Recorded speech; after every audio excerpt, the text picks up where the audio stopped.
ready to start. I want to thank everybody for your kind attendance. I'm looking forward to playing. Thanks for helping us do that. I'm going to start out today. We have a varied program. I think we're going to play two sets. We're going to start with a piece of music by Philadelphia composer, trumpet player Cal Massey, who was wrote some beautiful music and did some great arrangements of some music of Coltrane. And if you look for him, you can find a good discography. There are a lot of records. And he wrote the Afro-American Liberation Suite. Is the title correct?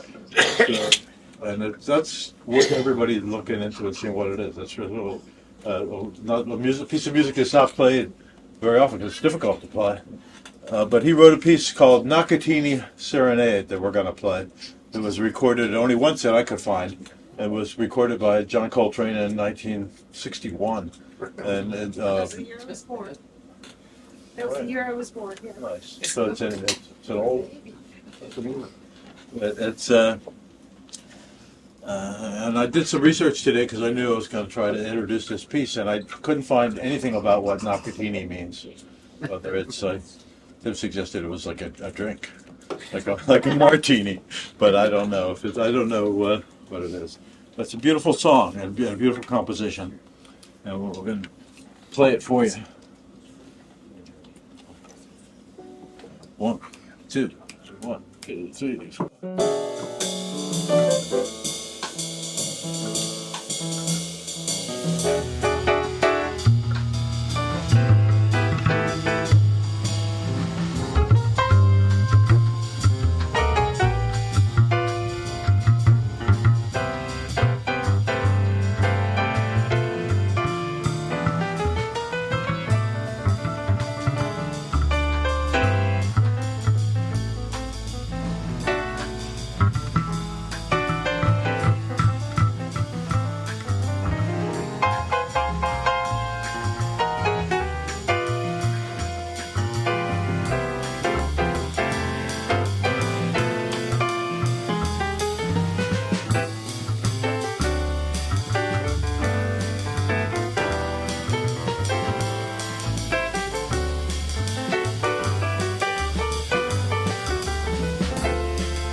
Isn't it a great song? It needs to be played more often. Nakatini Serenade. That's a great song.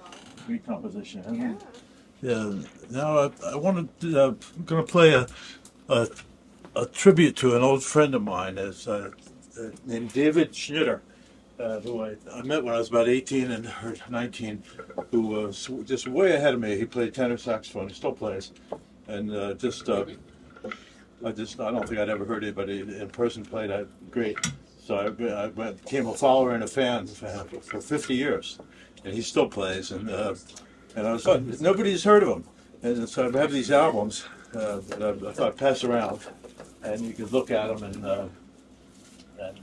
pass them on to see what he looks like and what the story is. He played. He grew up in North Jersey. And it was, I guess, in the 1970s, he was sitting in here and there, and Art Blakey heard him and hired him, and he played for 5 years with Art Blakey's band, and wrote a bunch of songs and played with wonderful people. Somehow never got the recognition I felt like he was going to get, or that maybe he deserved. But that happens. Street. This is, you said New Jersey, but that is 72nd Street, Brooklyn. Yeah. Yeah. Yeah, he was born in Newark. Good for him. Yeah. So we're going to do some tunes that he wrote, and it's a tune that I associate with him. Almost every time I ever heard him play, he played this corny song called "I've Never Been in Love Before," and it's not corny. It's not. No, that's a great song. Lenny Bruce did this bit about it.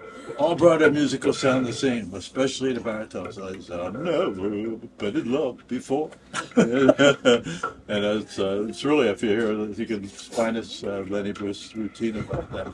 But it's not a corny song. Peter's correct. It's a good musical composition, and it's fun to take something that is often played in a corny and sung in a corny way, and try to make some music.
That was great. That was great.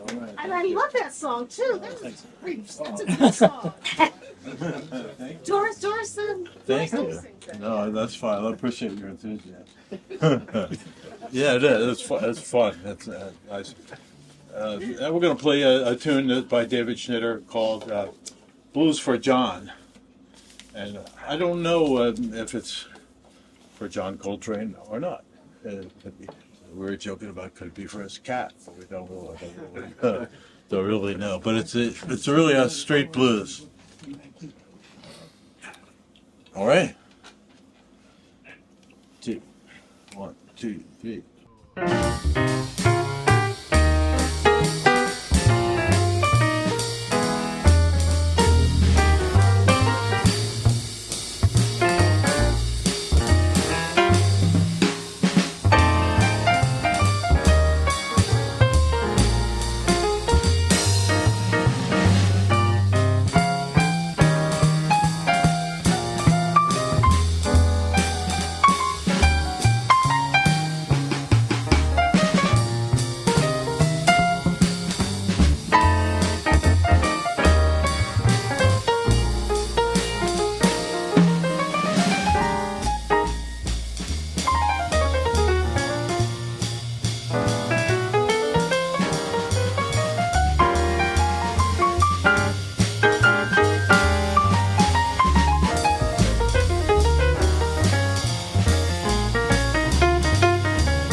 old-fashioned blues song. And, another song that Dave Schnitter has played and it's just really an enjoyable song. I find it's called "Drone Tone," and it has you'll hear this droning tone that going through the whole thing. But it has a good lot of musicality and spirit and humor in it, I think. And we'll play it for you now.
All right. Hey, drone tone. Drone tone. Cool. Now we'll have a tune. Yeah, thanks for listening to all those the David Schneider tunes. And did the records go around? Yep. Yeah. Yeah, good. Yeah, no, it's fun.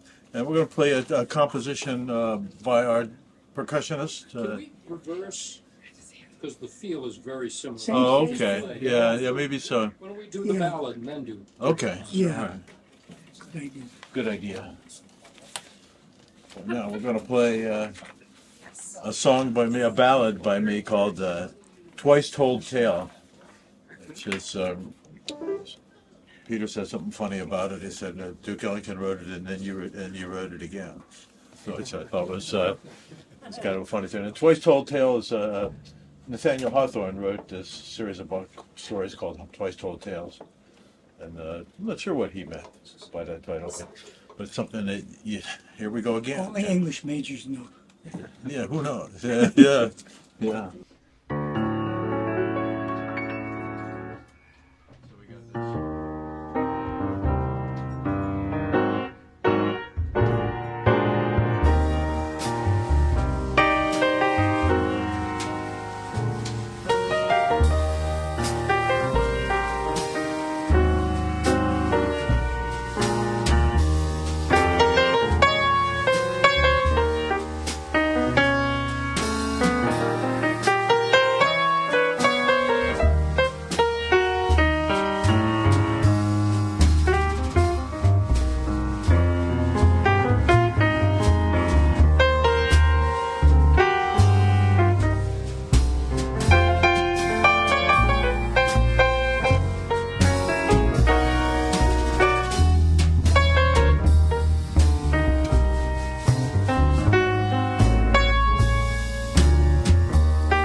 Yeah.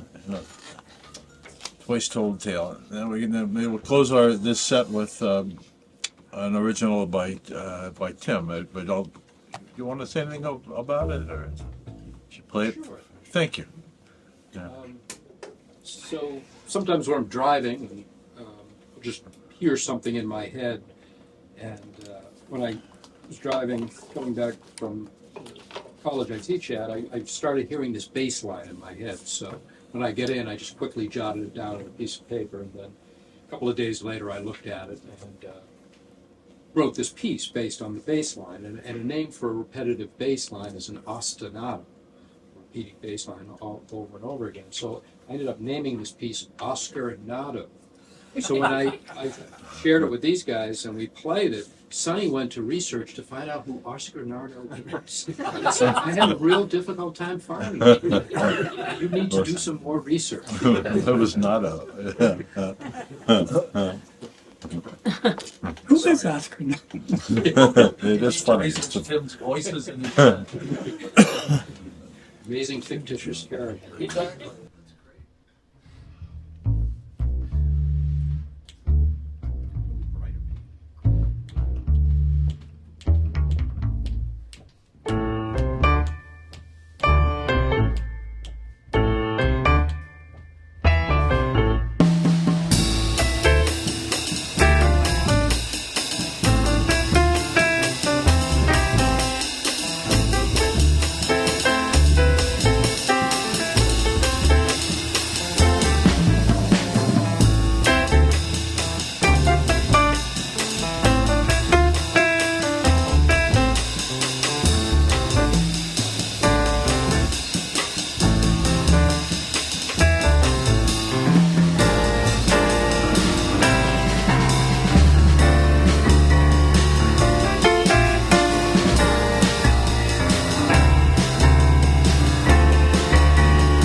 going to take a break and come back and do. We have a four composition suite that I've called the Cosmic Suite that I want to play when we come back. Well, thanks for hanging around, everybody. We're going to resume our musical activity to play this piece of music. I didn't intend this piece of these group of songs would be a suite, but I realized that they were, that their subject matter united them, and so I think of them now as these as 4 songs as a suite. And I think it helps music to have that. Sometimes you play one song after another, but I think to have a group that feels like it has a unified something. And this one is unified largely in the titles, and they all have to do with outer space or inner space. And this, the first one's called "Have You Seen the Moon?" And I think I wrote it in 1975 or 75. I might have played this for some of the people here before, and that's right. Yeah, this one, I had the title came from my son Luke, who a lot of you know was just 1 or 1.5 or something like that, and I asked him had he seen the moon? I just like put in the bed at night, and I realized that he had never seen the moon. Or he was understood what the words meant for the first time or something like that. I could ask him if he'd seen the moon. So I thought that was, somehow that felt significant for me. So and I was writing the song, and I felt like that'd be a good thing to call it. And the song has this scale in it, which is, I learned from a book. It was called the Japanese scale. And so the scale, the song really a lot of it came from that scale. So we'll play it for you now. Let's see.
Hey, thanks.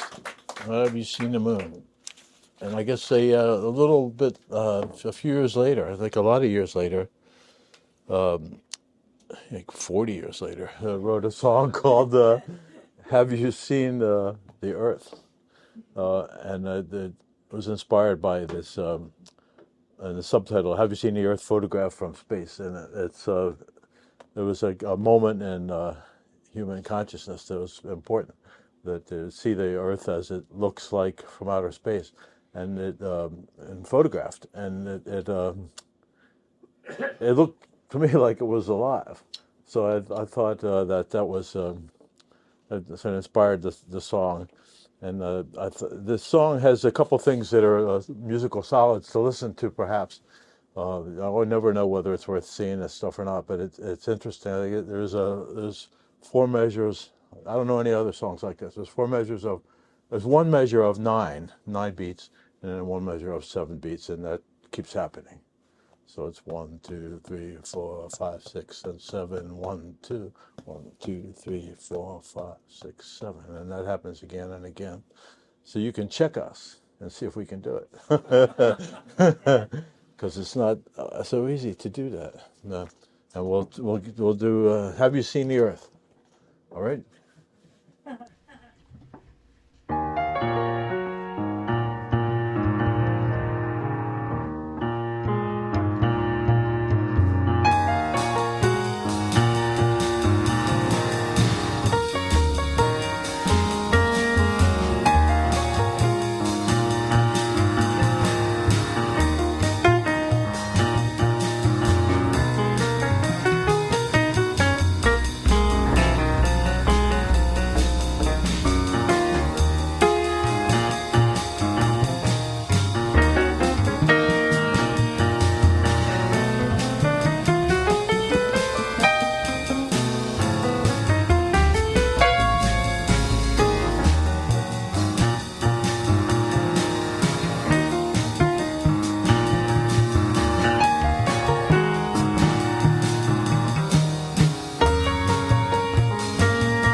We're going to include, I don't want to leave the melodica out.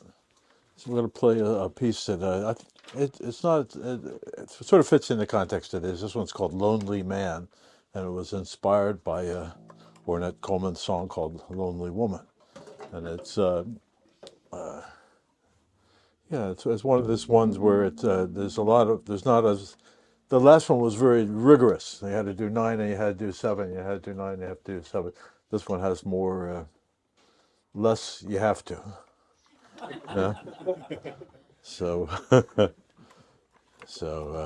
we'll try our best to make something happen.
Thanks.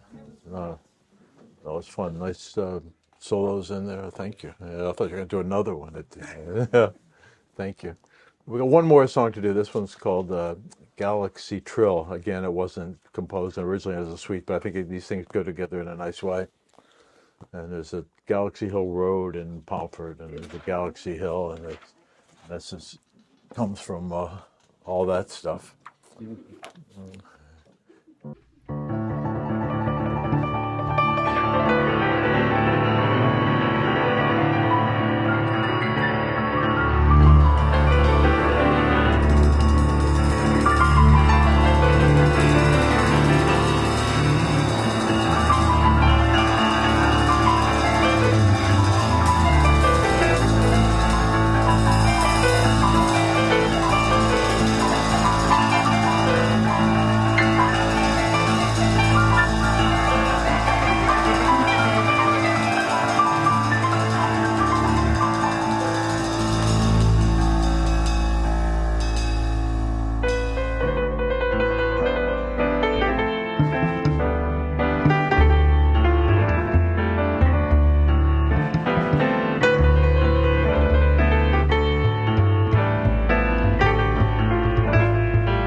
with us, everybody. It really made it fun for us to play these songs, I would say, every time. Thank you, Peter Concilio, for a great bass playing. And he keeps surprising me with nice stuff, nice soloing ideas. And Tim, thank you. Love your little instrument that you brought on your.